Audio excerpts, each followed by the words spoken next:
네, 2020년 9월 5일 이정훈입니다.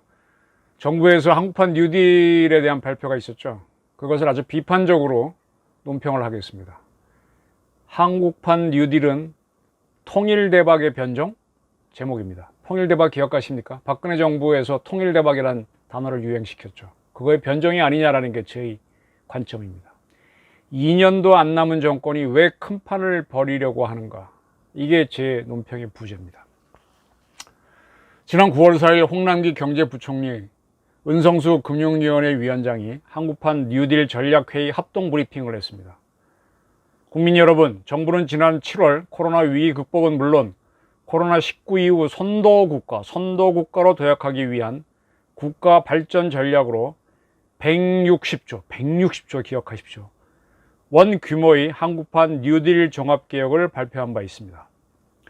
정부는 국민 참여, 민간 투자를 적극 뒷받침하기 위하여 한국판 뉴딜 펀드를 조성한다는 목표 하에 그동안 관계기관, 관계 전문가와의 긴밀한 협의를 거쳐 오늘 9월 4일이죠.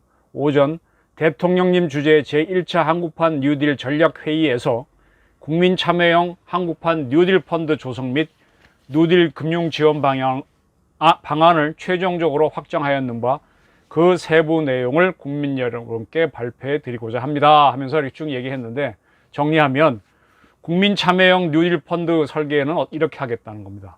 후순위 출자, 우리 출자를 할 때 출자자 서열이 있잖아요. 1, 2, 3, 4가 있잖아요. 정부가 출자하는 거는 출자자 순위 뒤로 가겠다는 겁니다. 그러면 이제 문제가 생겼을 때 본전 뽑아갈 때 제일 늦게 뽑아가니까 가장 손해를 보는 거죠. 그 후순위 출자를 통하여 정부가 투자 리스크를 우선적으로 부담하겠다. 네, 실패하게 되면 정부가 그 리스크를 지겠다는 거죠. 파격적인 세제 지원을 하겠다. 뉴딜 인프라 프로젝트에 집중 투자를 유도하겠다. 네, 세제를 지원해서. 뉴딜 프로젝트의 수익성을 토대로 민간 뉴딜 펀드, 정부 펀드는 물론 민간 펀드도 만들겠다. 그런 얘기입니다. 그래서 정책형 뉴딜 펀드는 이렇게 만들겠다 그랬어요. 정부 출자 3조, 정책금융 4조, 도합 7조로 모펀드를 만들고, 그 다음에 금융기관, 또 연기금, 우리 국민연금 뭐 많죠. 우리 기금들 많죠. 무슨 기금. 또 민간 자금도 정부가 동원할 수 있는 그런 자금 13조 원을 매칭해 갖고 향후 5년간 정부에서 나오는 7조를 합쳐서 도합 20조 규모로 매칭 펀드를 만들어서 매칭 펀드 13조를 만들어서 20조 규모로 뉴딜 펀드를 만들겠다. 이걸 위해서 정부의 의지를 확실하기 위해서 내년 예산안에 정부 출자한 6천억 원을 이미 반영했다. 이런 얘기를 했습니다. 그 다음에 자펀드는 뉴딜 프로젝트와 뉴딜 관련 기업 등에 투자를 하는데, 추후 투자 가이드라인을 통해서 뉴딜 분야에 집중 투자되도록 하겠다. 다른 분야가 아니고 일반 국민의 투자 기회도 확대해서 국민 참여를 주목적으로 하는 국민 참여 펀드도 별도로 조성하겠다. 그런 겁니다. 그 다음에 뉴딜 인프라 펀드 육성을 위해서 민간 투자법상 인프라 펀드와 자본시장법에 의한 사회 기반 시설 투자 펀드 등 총 570여 종의 펀드가 조성되어 현재 운영되고 있는데, 뉴딜 인프라 펀드도 이를 중심으로 하여 뉴딜 분야의 인프라에 일정 비율 이상을 투자하게 하겠다. 그리고 배당 소득의 9%는 저율 분리 관세함으로써 세제 혜택을 주겠다는 거죠. 적극적인 참여를 유도하겠다. 대단한 혜택을 주겠다 그랬습니다. 그 다음에 민간의 창의성과 자율성에 기반한 민간 뉴딜 펀드를 활성화하기 위해서 수익성 좋은 양질의 뉴딜 프로젝트를 발굴하겠다. 어떻게 발굴하죠? 이거 생각을 해야 됩니다. 서울대학 가겠다는 건 누구나 하죠. 어떻게 가겠다라고 했을 때 그 공부하는 걸 벼터내나요? 펀드 투자에 걸림돌이 될 수 있는 규제나 애로사항 등에 대한 제도 개선을 추진하겠다. 한국거래소 뉴딜 업종 내 상장기업 종목 중심으로 다양한 뉴딜 지수, 뉴딜 인덱스를 개발해서 어떻게 하겠다. 그리고 5대 금융지주회사는 향후 5년간 약 70조 원의 자금을 뉴딜 프로젝트 및 전후방 기업들에게 공급할 계획을 갖고 있다. 이런 것들을 밝히면서, 존경하는 국민 여러분, 한국판 뉴딜은 포스트 코로나 시대 우리 경제를 추격형에서 선도형 경제로 탄소 의존 경제에서 저탄소 경제로 전환시켜 나갈 국가적 대전환 프로젝트라고 할 수 있습니다. 뉴딜 펀드는 한국판 뉴딜 사업의 강력한 추동력을 제공하고 투자 성과가 국민께 고루 돌아가도록 하는 윈윈 구조의 금융 살품이 될 것입니다. 이렇게 얘기했습니다. 정리하면요, 지금까지 대한민국은 개발도상국이었으니까 선진국들이 한 거를 따라서 가는 팔로우였는데, 이제는 우리가 개발국이니까 선진국도 못한 거를 먼저 하는 퍼스트 무버가 되겠다는 선언이었죠. 따라가던 국가에서 창조하는 국가가 되겠다, 그런 건데, 문제는 뜻은 좋습니다. 서울대학 가겠다는 목표는 세울 수 있는데, 서울대학 가기 위해서 그 어려운 공부를 해내는 배겨내는 힘이 있고 능력이 있고 체력이 있어야 되는데 그게 있느냐는 겁니다. 그리고 이렇게 새로운 창조를 하려면요, 제가 보기엔 첫째 조건은 정직이에요. 서울대학 가려면은 내가 공부하는 게 적다라는 걸 정직하게 인정할 수 있어야 돼요. 그리고 공부량을 늘려야 됩니다. 근데 이 정권이 정직한가요? 한번 과거를 보겠습니다. 자, 이번에 긴 장마가 들었는데 큰 피해를 입지 않았잖아요. 희대의 수해를 입었어야 되는데 막 입지 않았거든요. 그거는 박정희 대통령이 만들었던 북한에 있는 여러 가지 댐, 전두환 대통령이 한강 정비 사업한 거 하고 결정적으로 북한에서 나오는 물을 막아줬던 평화의 댐 구축, 그 다음에 이명박 대통령이 마지막 빈틈으로 메워줬던 4대강 사업입니다. 그거 입도 뻥긋 안 하는 게 이 정권이잖아요. 정직하지 않죠. 또 대한민국이 이렇게 강국이 된 거는 여러 가지가 있겠지만, 그중에 원자력 분야로 보게 되면 이승만 대통령이 그 전쟁 끝나고 어려운 상황에서 일본을 이겨보겠다고 3.1절 날 원자력 연구소를 국책연구소 제1번으로 만들었습니다. 그런 의지를 피력했고, 박정희 대통령이 그 없는 살림에 고리 원자력 발전소를 기어코 가동시켰습니다. 그리고 전두환 대통령이, 여러분은 잘 모르시죠? 저는 한국의 핵주권이라는 책을 썼기 때문에 잘 압니다. 지금 우리나라 원전 국산화는 전두환 시절 때 이루어졌습니다. 착하누가라는 지역 미국에 가서 열심히 노력해서. 그리고 그걸 토대로 지금 세계 최고의 원자로라고 하는 APR 1400을 개발해 놓고 있습니다. APR 1400 플러스를 개발해서 미국 수출 허가까지 받아냈습니다. 세계 최고의 원전을 만든 걸 이 정부는 입도 뻥긋 안 하죠. 또 이승만 대통령이 사상 최고의 체제 선택을 했다는 건 입도 뻥긋 안 하죠. 자유민주주의와 시장경제를 택했습니다. 공산주의하고 계획경제를 택한 북한이 어떻게 됐는지 보시면 그 답이 나오는 거 아닙니까? 그리고 사상 최고의 안보조약, 서유럽 국가하고 미국이 맺은 나토 조약은요, 상호방위까지는 거론 안 해요. 미국과 일본이 맺은 것도 미국이 일방적으로 지원하는, 뭐 일본은 미국의 식민지 비슷한 개념이니까 안보조약인데, 우리는 미국하고 대등하게 미국이 어려우면 우리가 도와준다는 상호방위 조약을 맺었어요. 사상 최고의 최강국과 어떻게 이런 안보조약을 맺을 수 있습니까? 외교의 귀신은 이승만이 할 수 있는 거죠. 이것도 입도 뻥긋 안 하는 이 정권이 뭐가 정직합니까? 박정희는 사상 최고의 부흥 기회를 만들어냈습니다. 청구권 자금 받아냈던 한일 기본조약 맺었고, 그래서 받은 3억 원 가지고 뭘 해보려고 그랬고, 월남에 우리 맹호, 백마, 청룡을 파병해가지고 많은 희생을 치르면서 전투수당 받아가지고 기회를 만들었고, 중동과 독일의 근로자를 파견해갖고 그 벌어온 돈으로 국가를 부흥시키는 기회를 만들었는데, 거기에 대해서 전혀 고마워하지 않는 게 이 정권 아닙니까? 전두환 대통령은요, 올림픽을 유치해서 국민들을 하나로 모았고 드디어 흑자강제를 만들어냈습니다. 그리고 북한을 이렇게 갖고 놀았어요. 북한이 우리가 83년도에 홍수 입었다니까 쌀 줄까 뭐 줄까 깜짝대니까 좋아하고 날름 받아먹고요. 북한이 안 받을 줄 알았는데 곡소리 나왔죠. 찍소리도 못하고. 그런 다음에 잽싸게 평화의댐 지어갖고 수공을 할 엄두도 못 내게 했습니다. 북한을 갖고 놓은 거는요, 전두환 대통령입니다. 노태우 대통령도 뭐 보통 사람들 어리숙하다 그러는데, 사상 최대의, 당군 이래 최대의 사업인 SOCN 인천공항, 네, 이번에 코로나 돌기 전까지 세계에서 가장 좋은 공항이 인천공항이었죠. 저도 인천공항 다니면서 야, 이거 뭐 책레콥, 그다음에 어디입니까? 저 창의공항 싱가포르에 뭐 프랑크푸르트 저는 거기 못 따라옵니다. 우리나라 간사이 일본의 수도공항 베이징, 우리나라 인천 못 따라옵니다. KTX 얼마나 좋습니까? 새만금도 이분 때 했습니다. 결정을. 신도시 시작도 분당하고 일산도 처음 시작했습니다. 이런 토목 사업을 엄청 했습니다. 덕택에 우리가 잘 사는 거죠.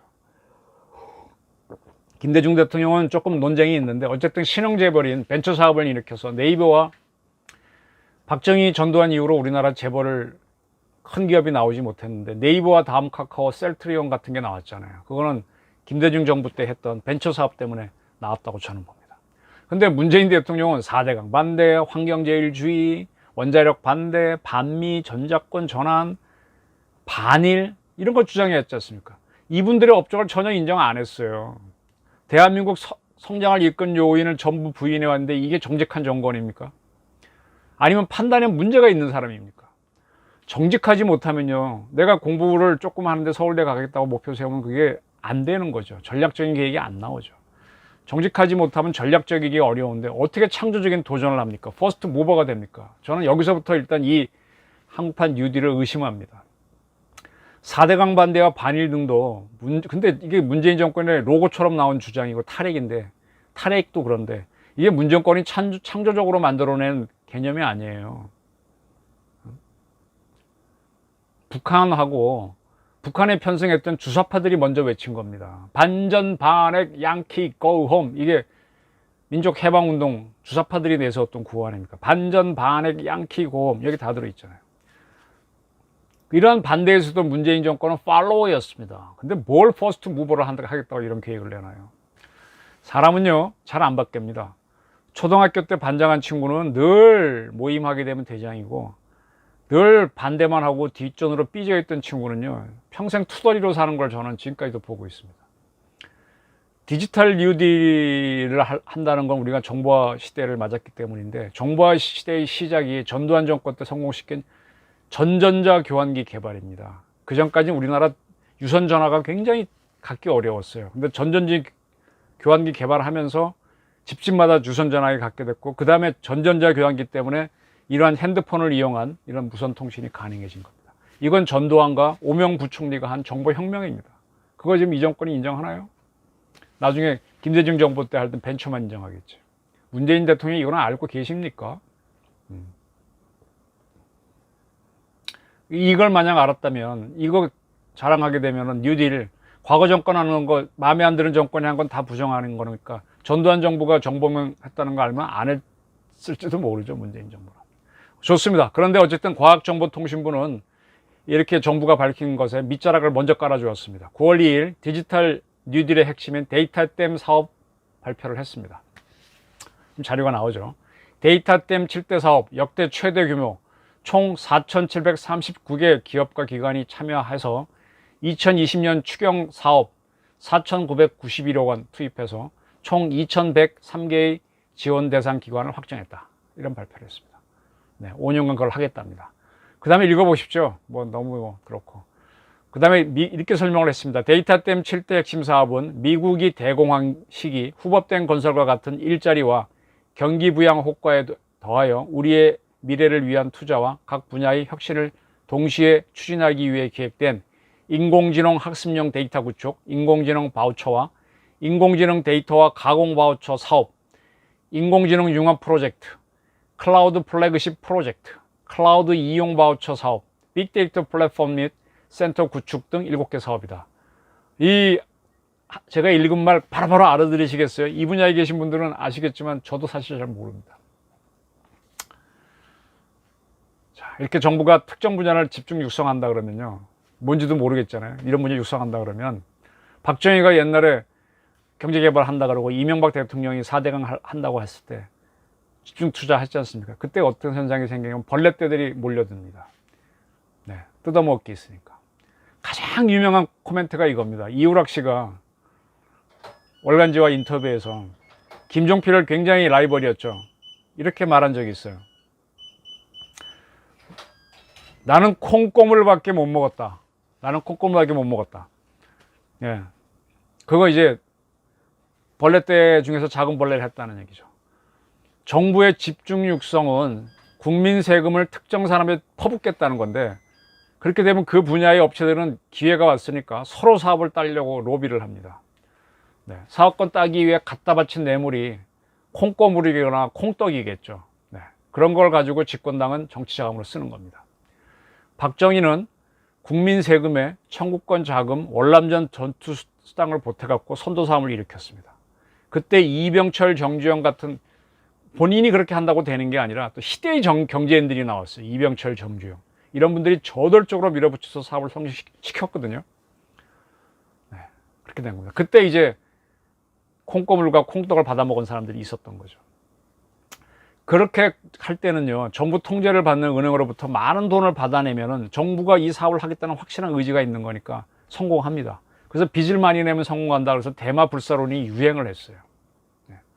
그거를 놓고 지금 민주화 운동을 가라고 하는 자들은 정부 정책 자금과 은행 돈으로 재벌이 성장했다고 비난합니다. 그리고 그들이 거액의 뇌물을 정치권에 뿌렸다고 합니다. 맞죠? 네. 그리고 그 돈으로 여당은 재집권에 성공했다고 합니다. 맞습니다. 네. 그리고 검찰은 그때 저도 몇 번 취재를 해봤는데 그게 한양건설 사건인가 한양주택인가 뭐 800억인가 준 거 이거 왜 수사 안 해요? 그랬더니 검사가 통치자금이란 못합니다. 대통령이 재벌한테 영수증 써준 거란 못합니다. 그때 그랬어요. 천연기자 때는. 이렇게 물려듭니다. 그러면 이번에 한국판 뉴딜을 해도 마찬가지로 벌레떼가 모여들고 이런 부작용이 생깁니다. 근데 박정희 때도 이랬지만 그래도 우리는 재벌을 남겼고 기업을 남겼고 경제를 발전시켰습니다. 근데 문재인 정권은 그런 효과를 거둘 수 있겠느냐는 게 질문인 겁니다. 이렇게 해서 박정희 전두환 때 발전했는데 그 반작용으로 나온 게 김영삼 정권이죠. 근데 김영삼 정권은 콩고물을 안 먹었을 것 같죠? 천만의 말씀. 정부 여당에서 나눠주는 콩고물을 가지고 또 나눈 콩고물을 나눠준 거 이 정권도 많이 받아 먹었습니다. 상도동계가 무슨 돈이 있어 개파를 유지합니까? 김대중에 무슨 동교동계가 돈이 있어 개파를 유지해요. 정부 여당이 나눠준 안기부 자본 중정자금으로 했던 거죠. 근데 그러한 김영삼 씨가 노태우 씨랑 이렇게 3당 합당을 해가지고 나중에 여당의 후보가 되면서 대통령에 당선됩니다. 근데 그때 썼던 자금은 노태우가 남겨준 돈이죠. 그게 드러날 지경이 이르자 깨끗해야 한다며 금융실명제를 시작을 합니다. 그리고 여러분들은 지금 착각하고 있는데 5.18을 민주화로 해준 거는요, 노태우 정부입니다. 노태우 정부가 경제도 좋고 하니까 국민화합참에서 민주화로 해준 거죠. 지금 민주화가 아니라 그러면 뭐 난리가 나지만 그렇게 되는 겁니다. 그걸 토대로 김영삼 정권이 5.18 특별법을 만들어서 전두환 노태우를 구속해버려요. 5.18을 성역화시키는 작업이 들어가는 거죠. 그리고 중앙청 때려 부수는 역사 바로세기 하면서 역사 조작을 하게 되는 거죠. 네. 우리 역사를 반일로 덮어 씌우는데, 글쎄. 도요다 다이쭈는 김대중 씨의 창시 개명이고, 또 낯깎기 마소하는 박정희고, 그게 그렇게 바꿔지나요? 반일과 민주화라는 미명으로 그렇게 김영삼 씨가 했습니다. 그리고 여기서부터가 문제입니다. 대학 설립 자유화를 해가지고요. 누구나 대학 갈 수 있게 해갖고 지금 그 대학 나온 사람들이 취직을 못해서 이렇게 어려워지고 그 대학들이 운영이 안 돼서 지금 문 닫고 망해가는 상황을 만듭니다. 또 외환 자유화라고 하는 희대의 조치를 취해가지고 대한민국 경제를 한 번에 말아먹게 만듭니다. 그때 대한민국은 제 기억이 정확하지가 않을 텐데 한 이자가 6%? 한 10% 됐던 것 같기도 해요. 제가 은행에서 빌리면 한 10% 이자의 돈을 빌렸던 것 같아요. 근데 선진국은 이자율이 1, 2%였던 걸로 기억합니다. 그래서 선진국에서 1, 2%의 이자를 빌려오면 여기 갖고 오면 4 내지 5, 6, 7, 8%포인트의 이자가 남자 돈놀이 할 수 있잖아요. 그게 이제 우리나라 극성이 된 거죠. 경제정책을 박정희는 1, 2%의 외자를 끌고 와서 기간산업을 키웠습니다. 그래서 그 대가로 정치자금을 받았겠죠. 근데 김영삼 씨는 기업들이 만들어 갖고 와서 기간산업 투자하는 게 아니라 돈놀이를 하게 만들었어요. 할 수 있는 기회를 줬어요. 박정희는 그걸 못하게 만들었어요. 근데 그 중에 이제 김우중 씨 같은 경우는 대우는 그렇게 끌고 온 돈 가지고 이자가 싸잖아요. 그래갖고 그때 1990년에 동유럽 국가들이 다 소련도 망했잖아요. 민주국가로 바뀌었잖아요. 그런 날에 경제 키우려고 할 때 동유럽 국가에 가서 투자를 하면서 막 경제를 해외에서 해보는 거죠. 이게 세계 경영입니다. 통 크게 나갔죠. 동남아에도 투자 많이 했습니다. 네, 우리나라가 언제 세계를 이렇게 나가봤나요? 근데 여기에 맹점이 있었습니다. 외국에서는 1, 2% 이자를 빌려주는데 지금도 여러분 뭐 신용이라든지 뭐 이렇게 마이너스 통장 가보면 다 1년 단위로 해주잖아요. 선진국은 지금도 그때도 다 1년 단위입니다. 단기죠, 단기. 근데 우리는 그런 투자는 장기 투자입니다. 또 그때 우리나라는 또 빌려주면 장기로 빌려줬습니다. 1년마다 갱신이 아니고 뭐 5년, 3년 이렇게. 근데 이 김영삼 정권이 기고만장해갖고 지지율을 높이기 위해서 민족주의 강조하면서 아주 반일을 외쳤는데, 일본은 우리한테 외채를 가장 많이 제공한 나라예요. 일본이 이자가 쌌기 때문에 돈을 많이 갖고 갔거든요. 그런데 동남아 국가들이 경제가 무너집니다. 거기는 박정희 같은 사람이 없었거든요. 그리고 홍콩의 페레그린이라고 하는 투자회사가 동남아에 많이 투자했는데 그 회사가 부도가 나고 하니까 한국도 투자 많이 했는데 위험할 거다라는 소문이 퍼지니까 한국에 돈을 빌려줬던 은행들이 1년 딱 들어오니까 갚어. 연장 안 해줘. 다시 1년 연장 안 해줘. 그렇게 됩니다. 근데 그렇게 하게 된 거는 미국이 그때 이제 YS 정권이 상당히 반미적으로 갔었죠. 반일은 말할 것도 없고. 그러니까 미국이 그거 갚아주지 마.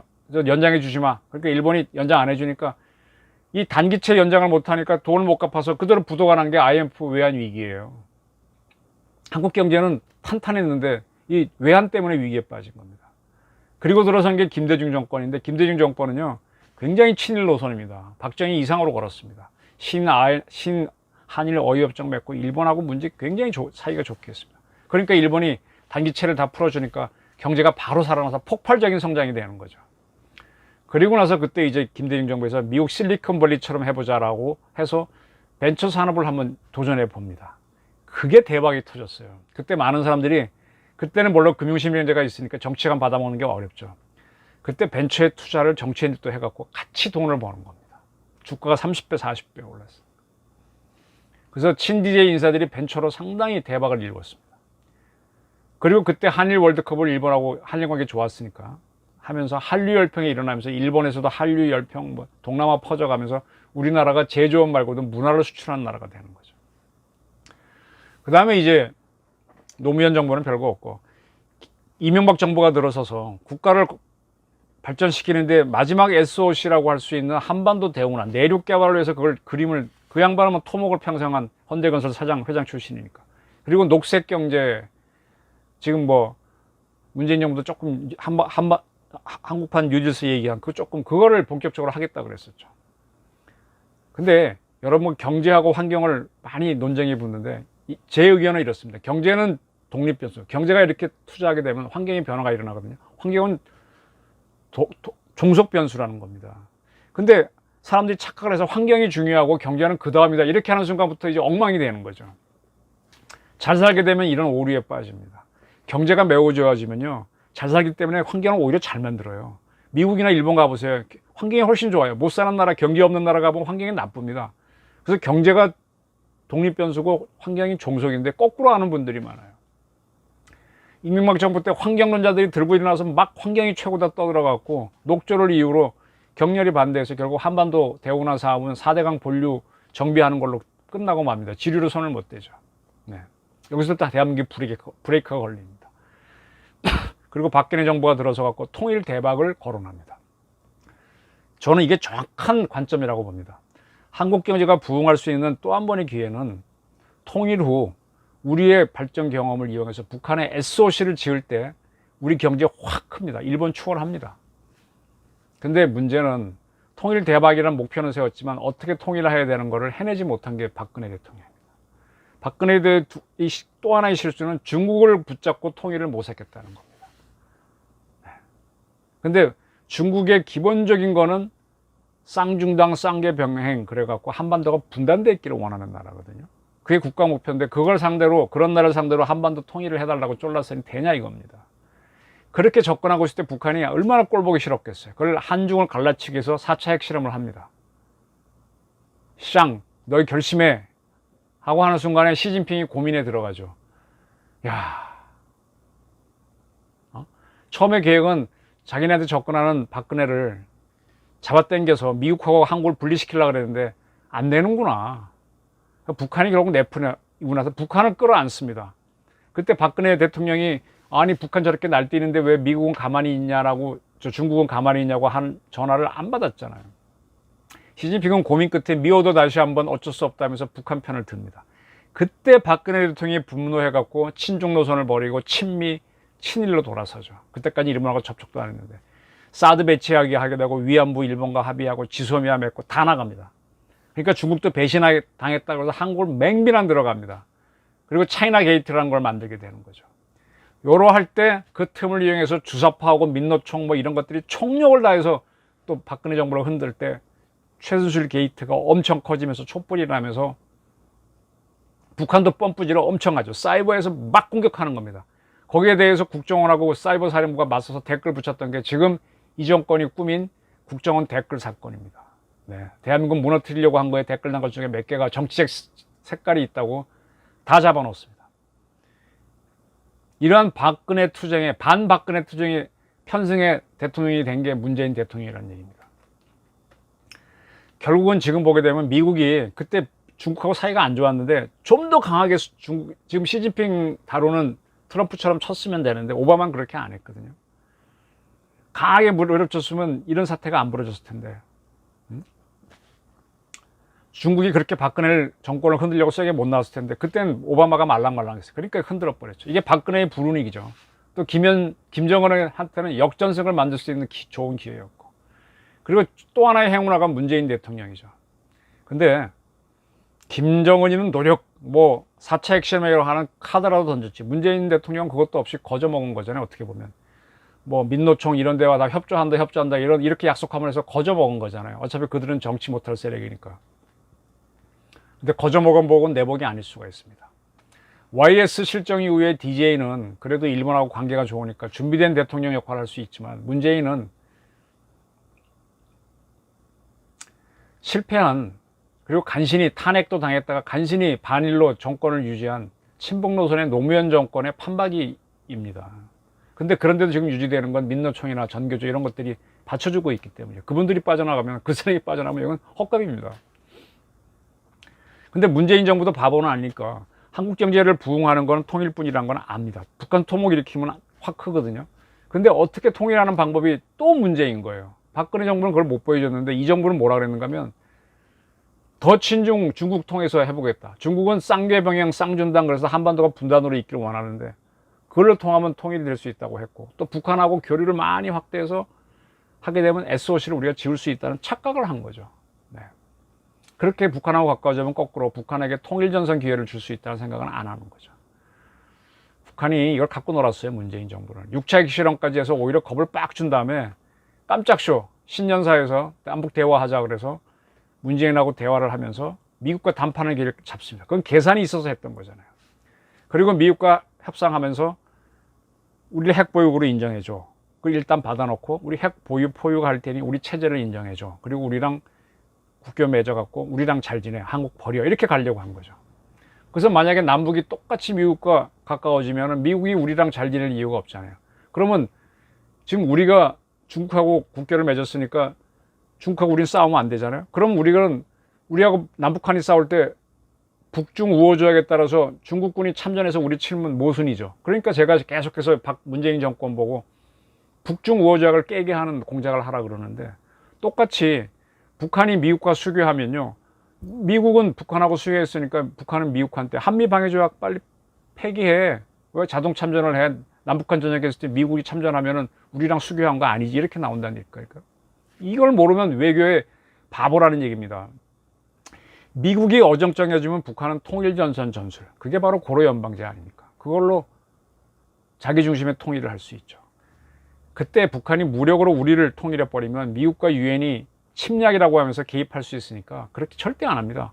여기 안에 있는 주사파 같은 세력들, 유사 공산주의 세력들이 선거를 통해서 권력을 잡고 그 세력이 북한하고 연방제로 통일하겠다 이렇게 만들어서 합치면 되는 거예요. 평화 통일이잖아요. 네? 그리고 국민투표에서 다시 한번 지지 확인하면 되는 거 아니냐. 그거 어렵지 않잖아요. 관제 여론 통제하고 하면 되는 거 아닙니까? 제가 원래 본격적으로 유튜브 시작한 것도 이걸 막기 위한 겁니다. 사실은 제가 이렇게 말끝마다 뭐 이인영이나 임종석이 주사파 물건 들어지는 것도 그것 때문입니다.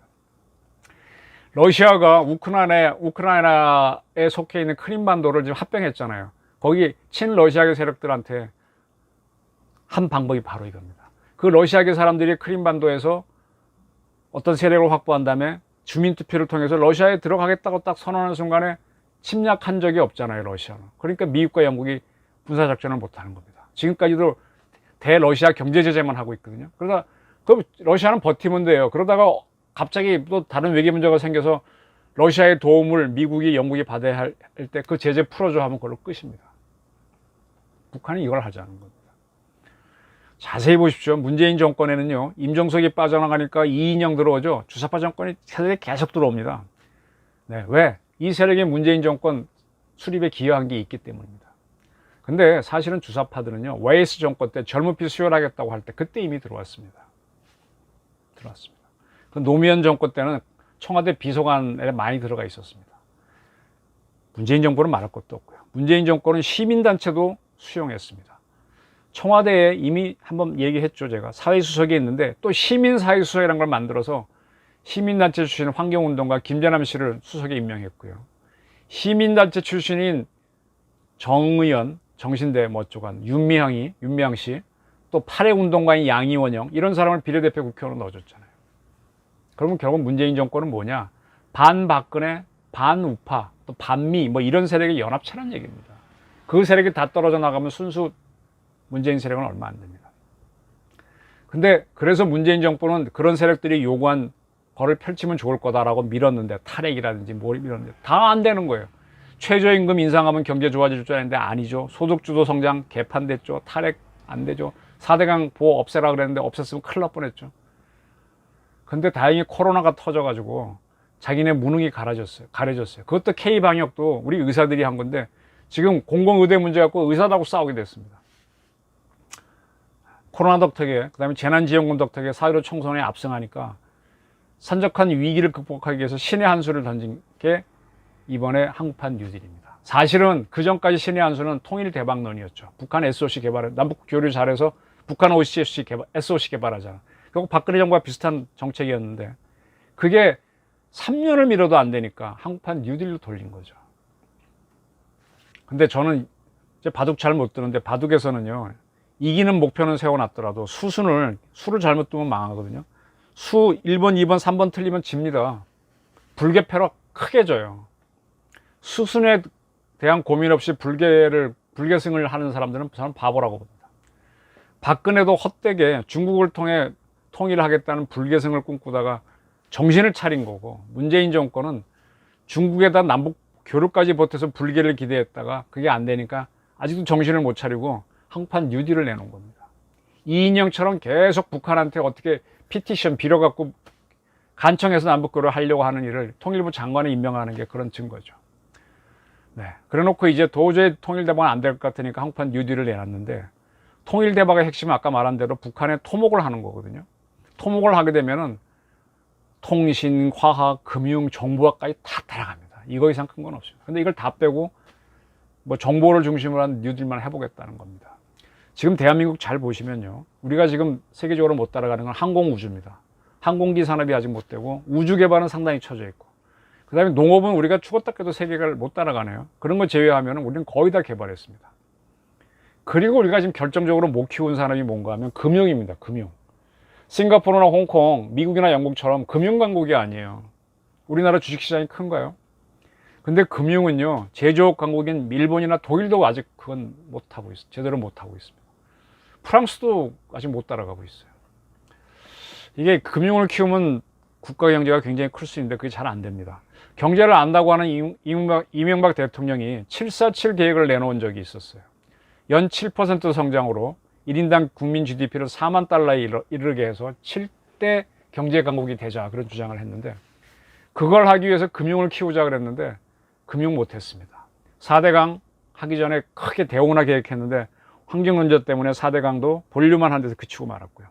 금융이 잘 안 돼요.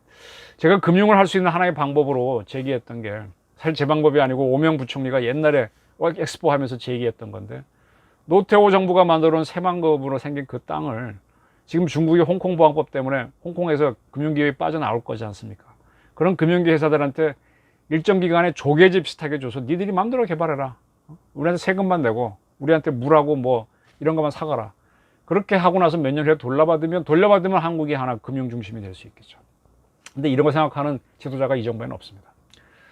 DJ가 벤처를 육성한 후 대한민국은요, 지금 어쨌든 게임 산업의 강국이 됐잖아요.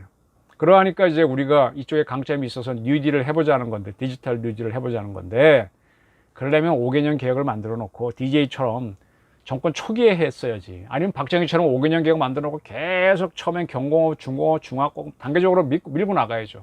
박정희 이런 분들은 숙고해서 계획을 만들고 치밀하게 했는데 그런 게 아니잖아요.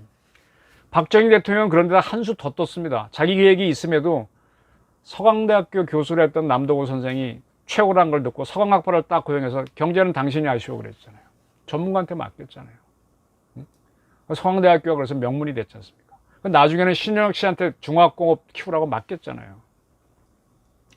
전두환 대통령은 자기가 경제를 모르니까 일면식도 없는 사람을 추천받아서 김재익이 최고다 그러니까 경제비서관 수석 맡겨서 당신이 대통령이야 맘대로 해 맡겼잖아요. 노태우 대통령도 그렇고 김대중 대통령도 그렇고 이명박 대통령은 자신이 경제통이라고 생각했고, 근데 경제통이 아닌 김영삼, 노무현, 문재인이 거대한 국가 투자를 결정한 일을 누구한테 맡겼습니까? 외환 자유화를 김영삼 씨가 제대로 알았으면 했겠습니까? 중간에 뭔가 관리를 했겠지. 관리 안 했잖아요. 특히 문재인 대통령의 문제입니다. 문재인 대통령한테는 경제를 맡길 전문가가 있나요? 지금 문재인 대통령의 김재익, 문재인 대통령의 남도구, 신현영은 누구인가요? 홍남기인가요? 그리고 그런 분을 문 대통령은 믿어주고 있나요? 문재인 정부는 지금 거의 모든 일을 표를 의식한 정무 중심으로 결정하고 있습니다. 과거 정권 보게 되면은요, 이 장관들의 이름이 언론에 참 오르내렸습니다. 장관들이 굉장히 무겁게 다가왔는데 YSDJ 이후로는 장관들의 이름이 아주 싸졌어요. 아유, 장관이 벌써 그새 바뀌었어 하는 사람들이 한둘이 아니에요. 왜? 정부 여당이 정치가 강해지면서 정치가 행정을 누르니까 행정이 엉망이 되는 겁니다. 그러니까 장기적인 경제 전략이 나올 수가 없게 된 겁니다. 정부가 특정 사업을 키우겠다고 하면은 그 사업을 서로 따른 경쟁이 일어난다 그랬지 않습니까? 근데 여기에 대기업은 안 들어가요. 대기업은 이미 세계적인 기업이 돼갖고 우리나라 대기업들은 세계에서 자기 먹을 걸 찾지. 삼성이 그러잖아요. 세계에 투자하고.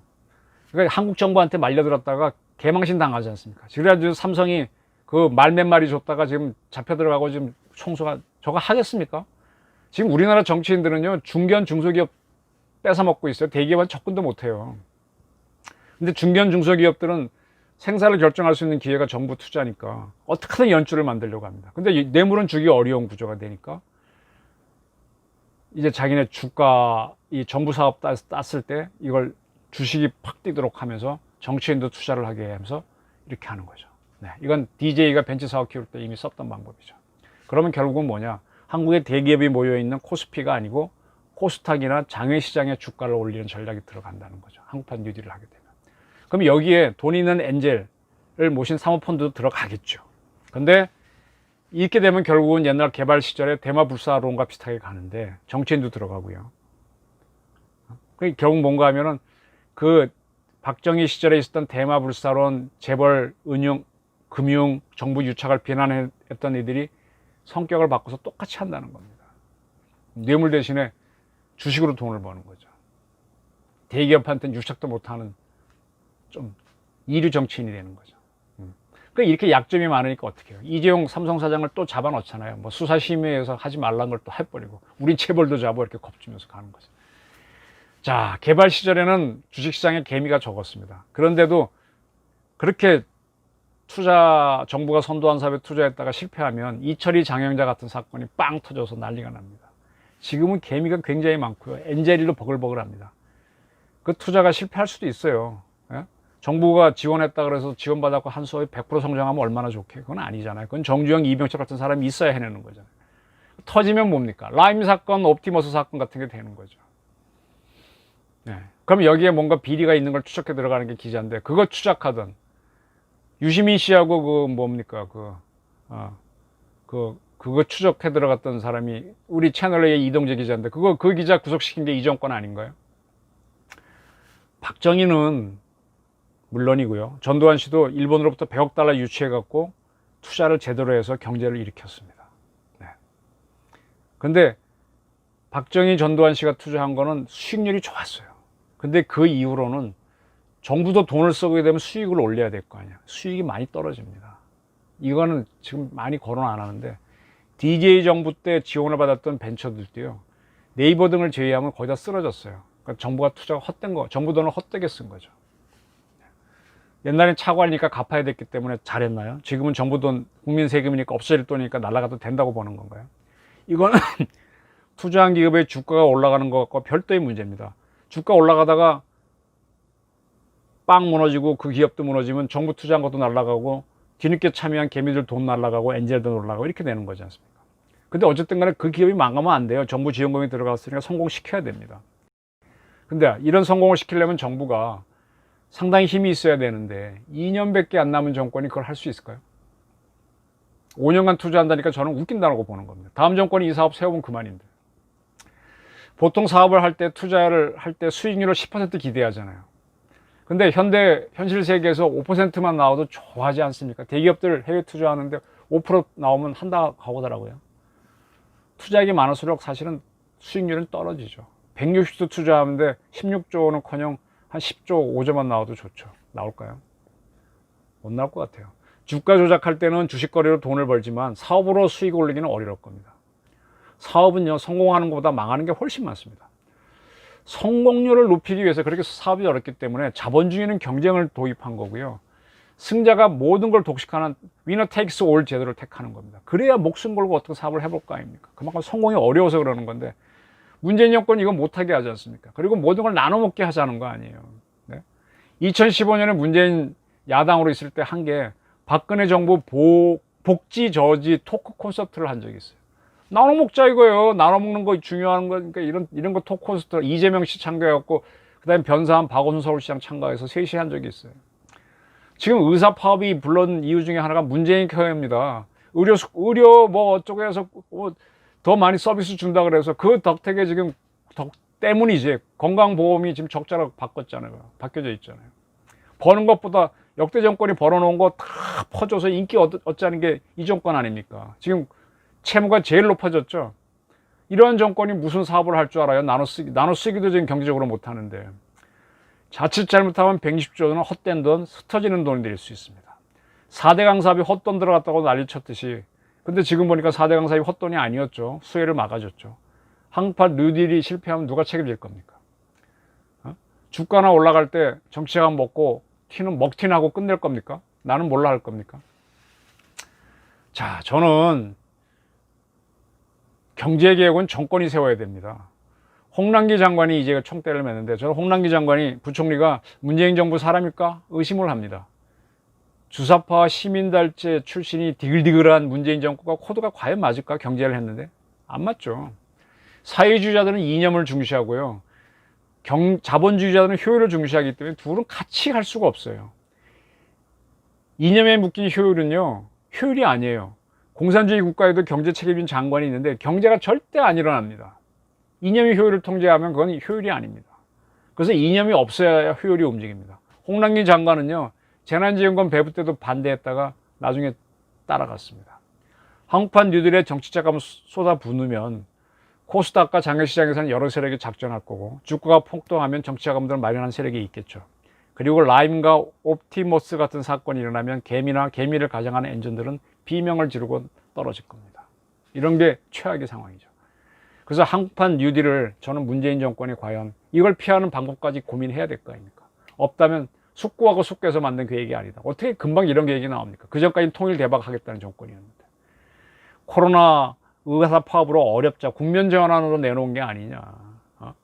그리고 더 중요한 건 경제를 안다는 이명박도 금융사람 못 키웠는데 어떻게 이걸 할 수 있겠느냐. 실력이 있느냐. 한국 경제가 건실할 때 외환 위기에 빠졌다가 딱 빠져나왔을 때 벤처 투자해서 확 뛰는 건 가능했지만 그 후로는 한국도 개발국가라서 어렵다. 이걸 알고 해야죠. 자, 의사 간호사 갈라치기 위해서 페이스북에 글을 올렸다가 그게 시비가 되니까 비서관이 했다라고 한 게 문재인 대통령이죠. 그 페이스북에 올린 글도 올릴 줄 모른다는 뜻이잖아요. 페이스북에 비서관이 올렸다고 하면. 그런 분이 무슨 사전을 일으킨다. 에이, 웃긴다 그래. 웃기게. 그러면 안 되죠.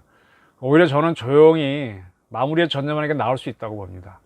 대한민국 전직 대통령이 항상 비움을 맞았는데 그거는 청와대에서 살아낼 만큼의 기와 실력이 달렸기 때문일 수 있습니다.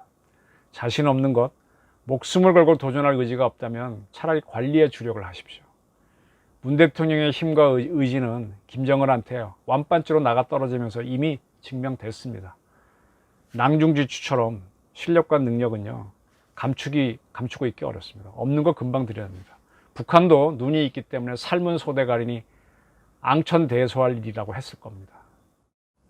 문재인 대통령께서는 IMF 외환위기를 초래했던 경남고등학교 선배 김영삼 대통령의 전철을 밟지 않도록 특별히 신경을 쓰면 합니다. 국민 세금 허투루 쓰는 일 하지 않기를 악망드리는 바입니다. 감사합니다.